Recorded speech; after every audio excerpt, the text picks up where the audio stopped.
this a place where usually we would be quite chill, but today we might be getting a little heated. But having said that, heated here is not your traditional sense, but nevertheless, we are still here, up on the lookout.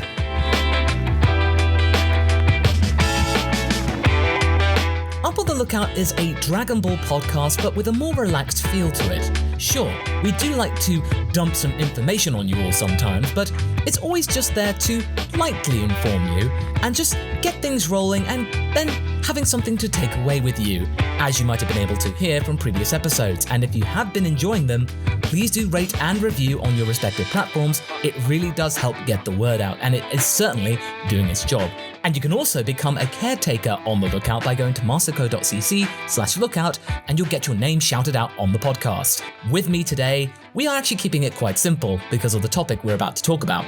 We are joined with Haverock. Hello, I am the guy who makes Borareta jokes on this podcast. I mean, Borareta doesn't get enough love, to be honest, but we do need a little bit of love right now because the main topic for today will be something that has just come out recently and we have talked about on the channel and been hopeful for, but it certainly left us with a very mixed bag of thoughts, which we will share with you today in this special episode, which is geared towards the Dragon Ball Super manga. But let's not waste our time. So with that, let's get started.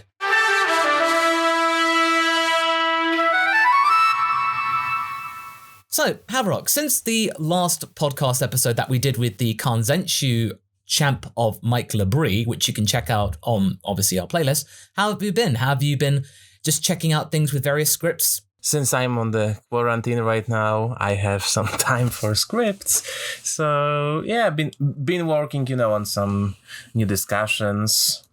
So for some special project we are going to have, wink wink. We've managed to find some very interesting tidbits about our studio's location, which we will share with you in the coming weeks or so. We're just not going to beat about the bush here because today's topic is about the Dragon Ball Super manga, and Chapter 61 came out yesterday, unusually, because as we talked about with Geekdom in episode 3, which you can also check out, if it comes out not on the 20th, it's usually the 19th, but for some reason it's the 18th. But oh well, we're getting the next chapter a little bit sooner.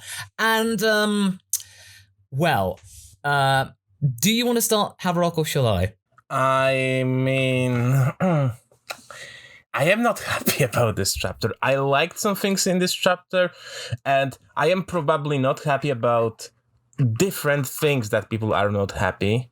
Right off the bat, I'm not angry about Vegeta small talking or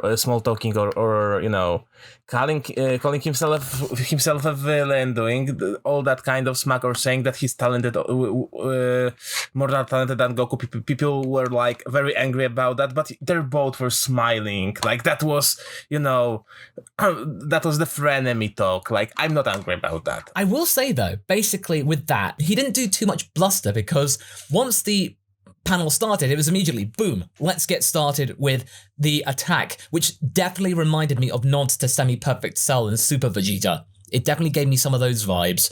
But it was very interesting because Vegeta did not talk. And for the first 9 pages, he was just doing the thing. And we were thinking, he's just doing what he likes to do, but only with being taciturn. In my main review, I was saying, he reminds me of Super Android 13 in a way. Unstoppable, blue, and completely taciturn. So it gave me those moods, and he was very, very effective. It's so clear that the Dragon Team, despite what Vegeta does, they have this so blatant bias towards Goku. Goku, even Piccolo's yeah, Goku, you are so great. You can do nothing wrong. And then Vegeta's what am I, a joke to you? I'm actually getting results with this goat man. Yeah, sure, Vegeta. Yeah, whatever. And the moment that Vegeta stumbles, Gohan is the one to go, oh no, whatever Vegeta did failed. And I love Android 18.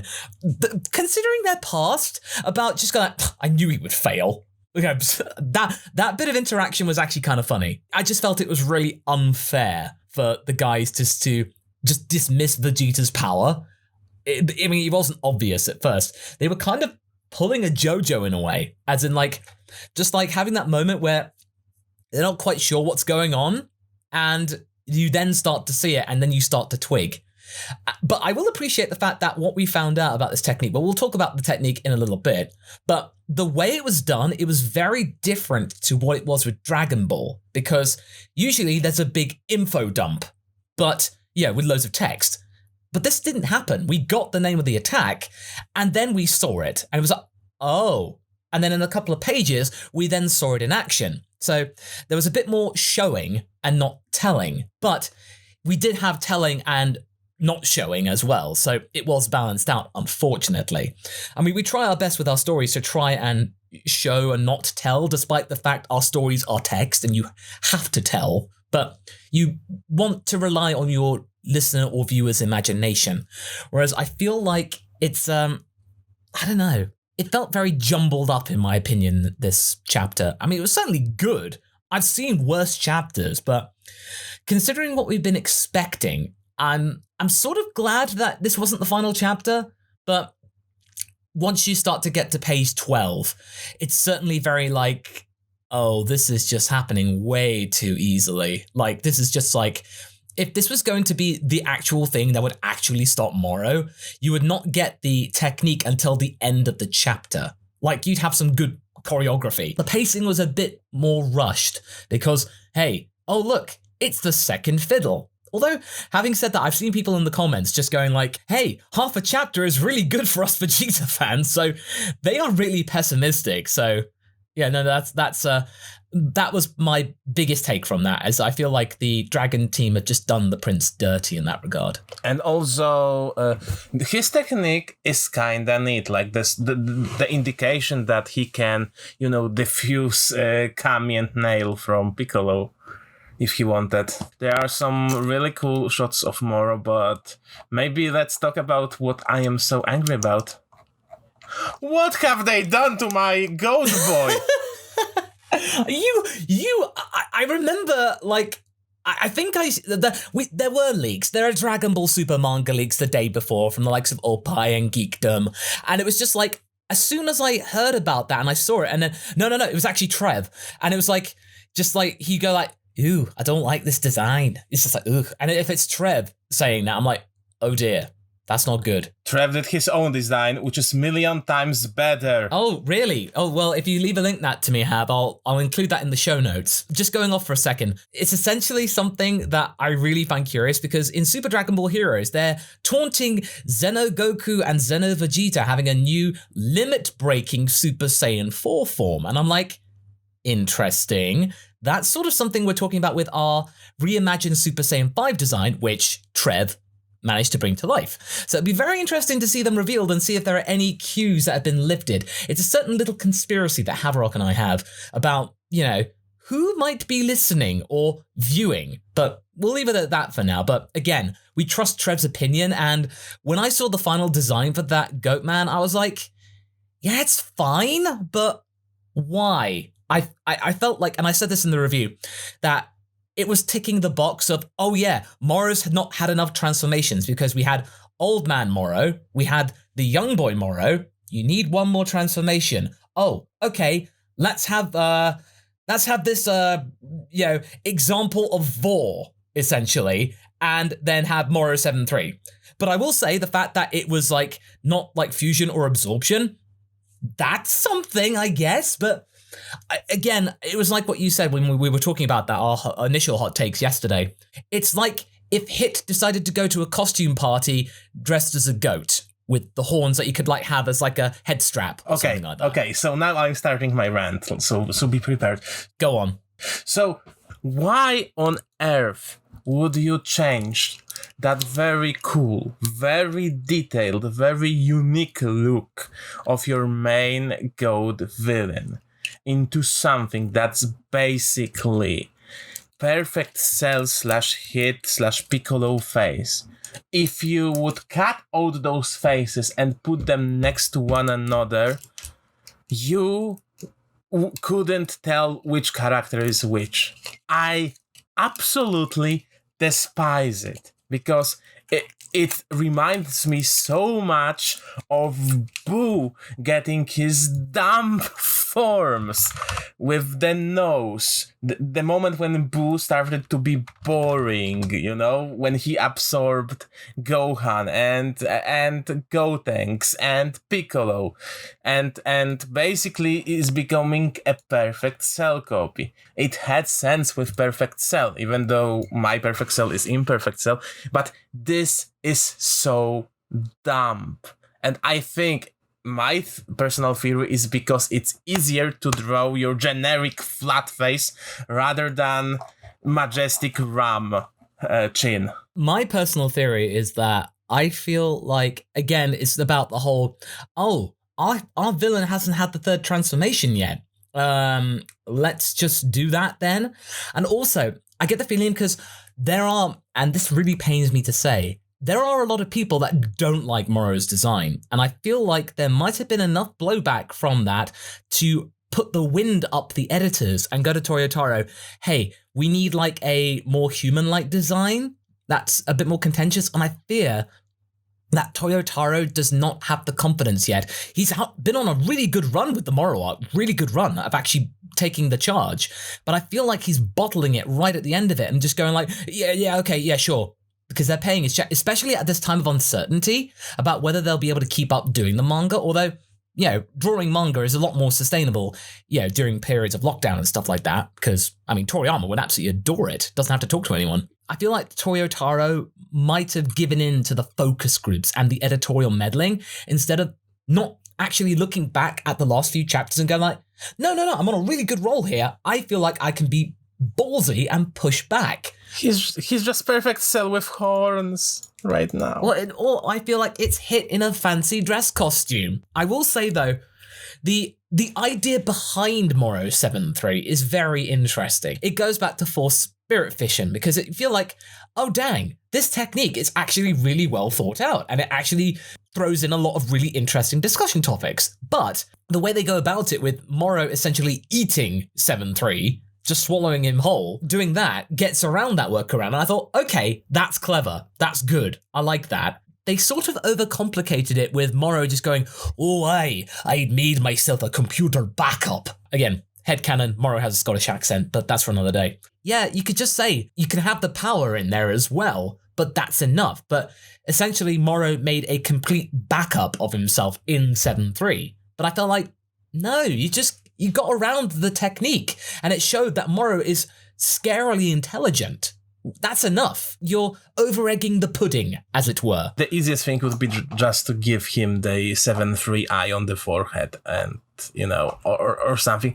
I don't know, but this really, really frustrated me. Also, another thing that I'm kind of worried is that Toyotaro is a little bit too on fanservice side. It was good for a time being, but now he's trying to change that arc, into calc on calc on calc, and I felt that especially in that chapter, that he's just calking what worked in the past. Oh, look, remember that scene in with the Perfect Cell? Oh, look, Moro is now kind of like Perfect Cell. You are doing so fine at doing something on your own. If you're gonna be alluding to Perfect Cell, just give us Perfect Cell.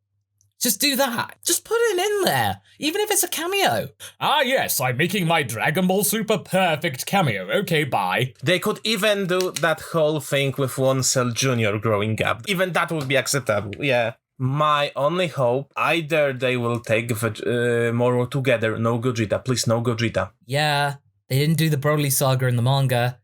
I get the feeling there is no Gogeta in the manga, so I'm like, oh no. He shared his hot take on Fusion for the first time, other than, no, the dance is really, really embarrassing, yeah. I feel like that was to save face by just being like, that's just something Vegeta would say. Silly Vegeta.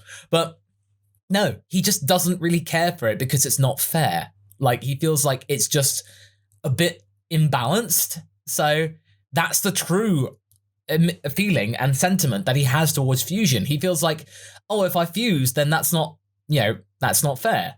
But then again, at the same time, when he sapped out Moro's energy, essentially, he's just beating this old goat just like pummeling him around like it's just for sport. Toyotaro, you're sort of overdoing it here because like Moro is now much weaker at this point, and Vegeta's still throwing him around just for the sake of it. So I feel like you say you want a fair fight, but then you do that. Okay. I think now is a good time to actually talk about the technique itself, because this is something we've been looking for a very long time. And since like chapter 53, was it, when like, Vegeta started to learn the technique, or started his training. So it's been about like 8 months or something like that.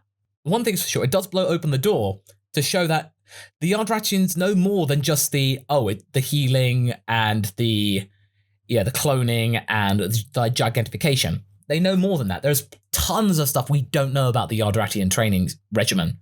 So it makes it actually, you could learn anything. There's loads of stuff that you could learn. So not just the ones that we already know, which is interesting. And the idea of itself of spirit separation, or forced spirit fission, as the manga is going for, I feel like it's a really good idea. And like I said in the main review, I feel like it is just like Super Vegeta Requiem, as in it's just like, oh, did you decide to fuse with me? No, you didn't. Yeah, and it's just like, before you know it, you could just like tear the fusion apart. And one comment actually did say, from Angel Glory, I believe, in the manga review, is that this could mean that the Grand Supreme Kai could be freed from Buu. It could be something that Vegeta could do if they get through this. Yeah, it's interesting. Like I still feel that this power may come into fruition. That this is kind of Chekhov's gun. One thing that I thought was kind of weird about this thing, I really liked it. And as much as the image of Namekians coming back to life was cool, I'm like, oh yeah, they didn't rot them because the magic of the Dragon Balls. Yay! I'm like, yeah, I thought that was weird. Well, what happened to all the other people? You never saw that happen. They just sort of reappeared on Earth. That's a little unusual, okay? I felt like that might have been Toyotaro going like, oh, okay, it's been months since then. Like, oh, let's come up with a reason why they would still be around. You don't need to come up with them around. They would just reappear. They would just reappear like the moment before they passed. That kind of stuff. That's all that you need to say. And not that, Dragon Balls right now protect the bodies from rotting, because that indicates that Dragon Ball have mind on their own, and that Dragon Balls are not neutral, which is kinda dumb. Because why if evil, quote unquote, evildoers can wish on them? Yeah, exactly. No, you're right with King Piccolo, because basically it shows that the Dragon Balls, as you said, they have an allegiance now. Shenron's not going to go like, no, you're not getting the wish because you're a baddie. I do not listen to baddies. Go away. Now, Shenron's not going to do that. He did that with the devil incarnate at the time. So it doesn't matter. If you find all 7 Dragon Balls, you get the wish. That's how it works. That's really good, Hab, because it just shows that the Dragon Balls don't work with bad guys anymore, it seems. Or at the very least, they're not neutral. They actually have some sort of bias. Which has a pretty powerful retconning ramification for entire story. Yes, because that means you just think, if Frieza got the wish to be immortal, does that mean that Porunga could have just gone like, no? If you're a bad guy, tough. Who put that function in Dragon Ball? Mori? Is it something that they always could do? But if it's what they always could do, why they didn't it, kept the bodies of Z fighters intact, They just turned up at the check-in station like with everyone else. So it's really interesting to look at that point, because that one throwaway line, that has a lot of consequences going forward. Well, the Dragon Balls now, they're just for the good guys. Or at least for the very neutral guys with no ill intent. So you think, oh, okay, that's having to make me rethink the entire franchise's concept. Again, that was, I'm pretty sure Toyotaro, okay, let's go with it. oh, that was a problem. Yeah, let's roll with it. Nobody will figure out. But we did, Toyotaro. But we did. Oh, how wrong he was. Yes, exactly. And that's really disappointing. He was one of us, a big fan, doing Dragon Ball AF as Toyball, doing his own thing and coming up with theories and stuff like that, and being very, very knowledgeable about his craft. But to him, basically getting this vibe of, oh, I can just say this, people won't care. They just want to see people punch each other. He's becoming everything he probably never wanted to aspire to when he was in his 20s. Now, I think he's like 42 roughly. Like, he's in his early 40s right now. He's not setting a very good example for himself going forward, or for whoever then takes the reins after him. So, I mean, I hope personally it's Dragon Garo Lee. If it is Dragon Garo Lee, the guy who did the manga The Case of Being Reincarnated as Yamcha, that's okay. His style is actually probably even better than Toyotaro's. The manga itself, the fight sequences and stuff are very impressive, and it is actually really good to see Vegeta being that tenacious and showing that wild side of his, and then seeing that payoff when you find out, oh, so that's why you've noticed this thing and what Vegeta's been doing, and like, yeah, I don't care if I get chucked away, I'm just going to keep on hitting him, and it doesn't matter.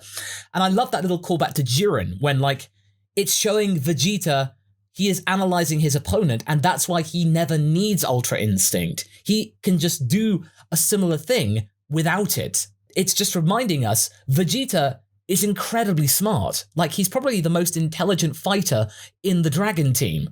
I mean, I know Gohan's intelligent and all, but I feel like if you had Gohan and Vegeta working together in that sense, like, analytically speaking, they'd be unstoppable. Gohan's strategic mind, and then Vegeta's practical intuition.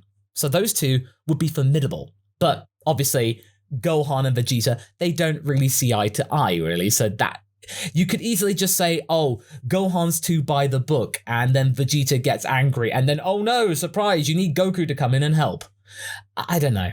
I don't feel super angry about this, because Vegeta did get to do something cool, and technically he did win against Moro. He did. So he got that, but it's not a straight win. I really, really am worried now, because I feel like maybe the editors have gone like, yeah, we need to give Vegeta a win. So yeah, he wins against pure Moro.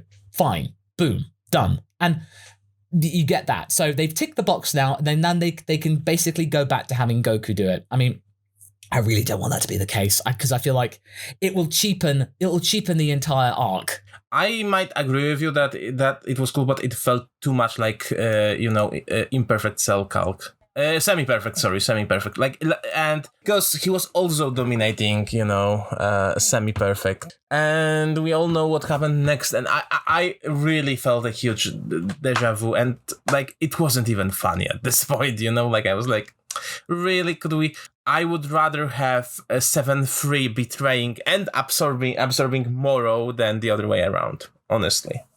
Yeah, the minnow swallows the whale almost. But at the same time, it does open the door for something that you talked about with, this may not be a perfect fusion that Moro can get his way with entirely. It came from our stable, and it could be that 7-3 may internally reject the fusion, or being absorbed in, or whatever, being swallowed whole. Like, he wasn't a willing participant in this. He was forced to. He saw what was one of his, like, maybe not necessarily friends, but the closest thing to what a robot could have as a friend, his ally, his teammate, being just burnt to a crisp before his eyes with no reason in his mind. And he was shocked to see it. And he was forcibly eaten. We could have this sort of mini redemption thing from 7-3. Like, the powers maybe not working properly. Like, Moro goes to use the absorption technique, or maybe there's some kind of technicality which means it doesn't work the way he thinks it does. And, I mean, 7-3 is now gone. He's like, the entity is gone. So if Moro 7-3 is destroyed, 7-3 goes with him. But I feel like 7-3 may have the last laugh. I really hope, because the last Chekhov's gun, that didn't shot out for this particular arc, because I think Vegeta's, actions will have ramifications in the future. with the whole spirit thingy. Like I think that this might build up something for the future. I think that Mirus is going to intervene, and I think that making Kick Arc the next storyline with Mirus trying to avoid being erased or something. Either that, or somehow Mirus maybe getting a compromise and being made into a mortal or something like that. But I feel like them getting rid of Mirus now, it's like, it feels a bit weird for him.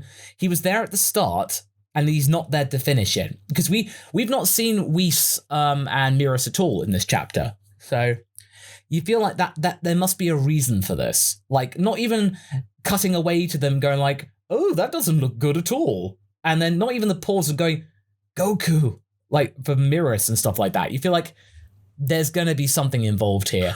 I think there may be a drama with that. I think that he will take the consequences, but these consequences will lead us to maybe a future story arc, Because I think we're due to actually get to understand more about the angels, but you have to do it very carefully, because at the moment, having the angels being quite mysterious is actually very convenient. Because, like, for example, with Whis immaculately birthing Bulla, for example, that was just like, I didn't know they could do that. Like that, the angels in theory can do anything. So it's like, how are we going to get this to work? Or, how are we going to just rush this through without it making it look quite contrived?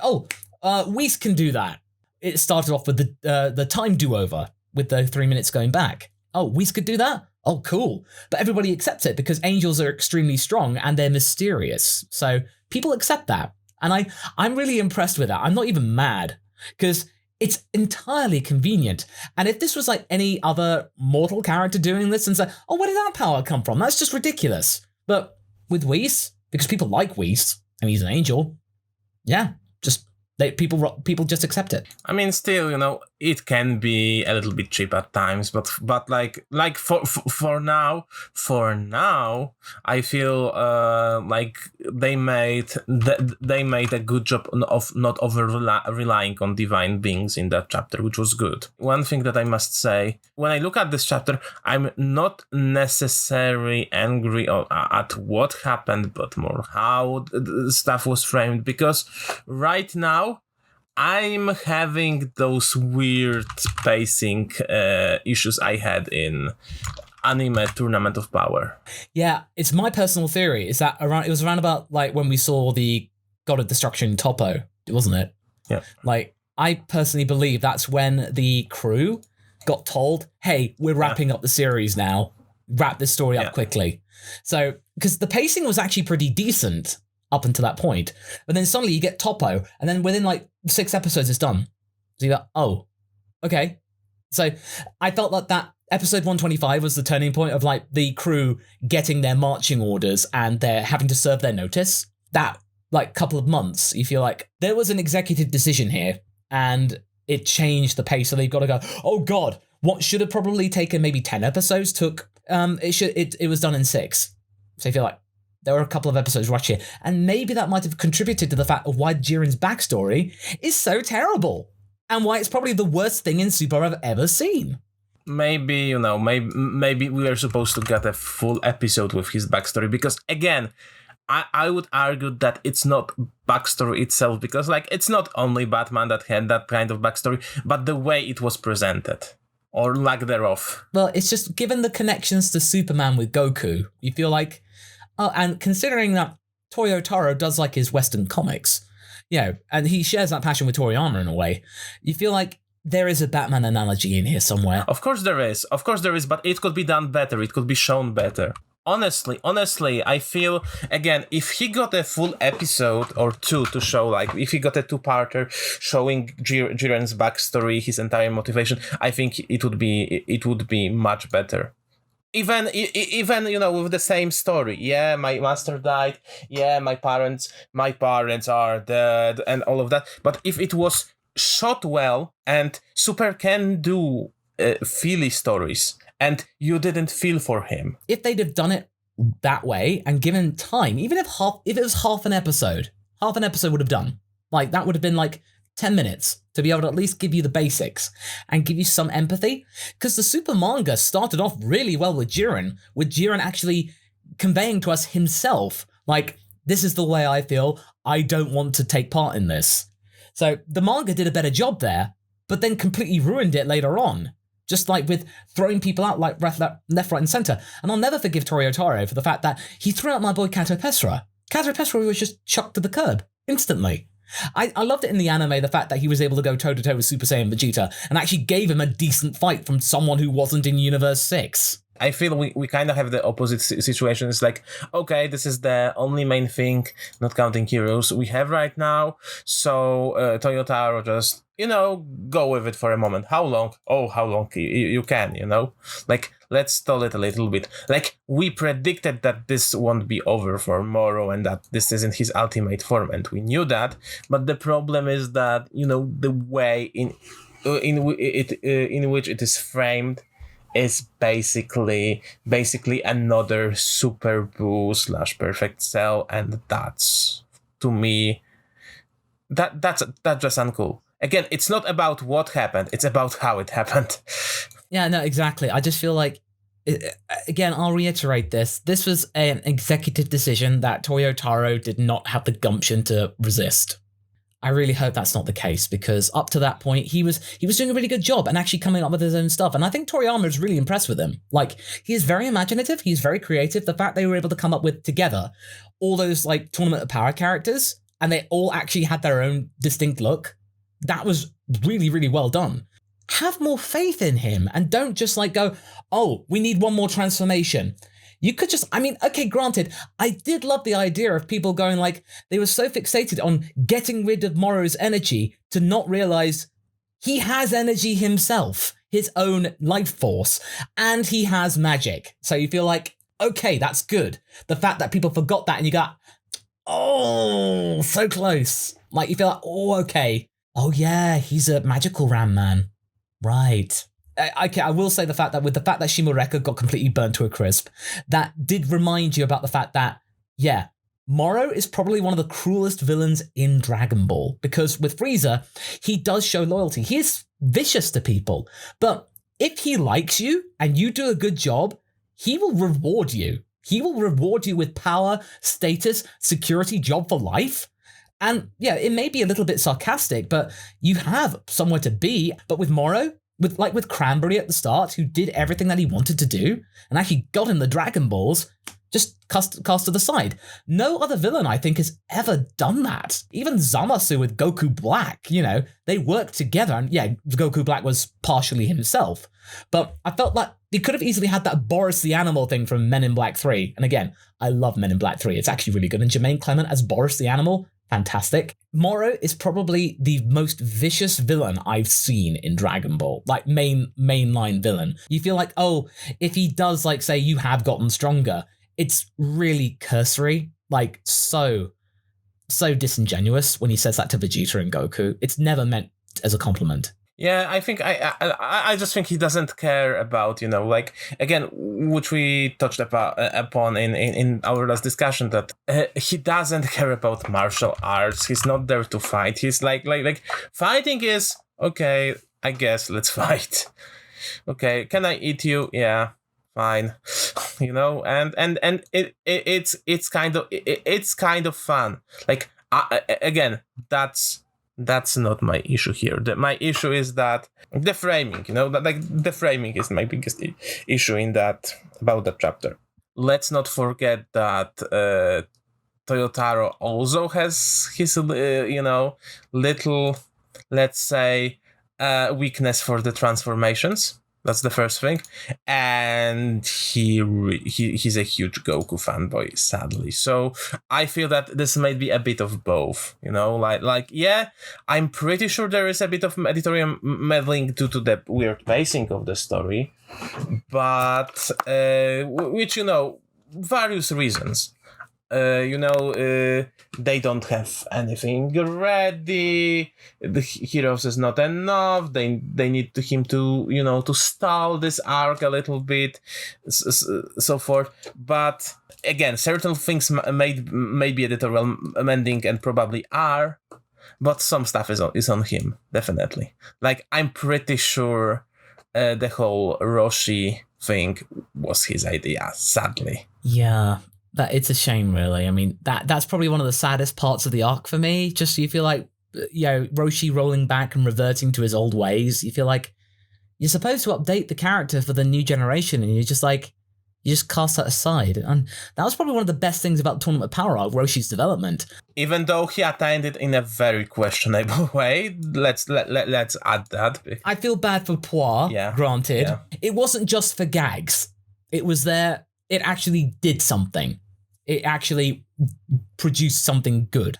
Yeah, I think that's pretty much all we got to say about the chapter, really. So, yeah, it was a good chapter in a way.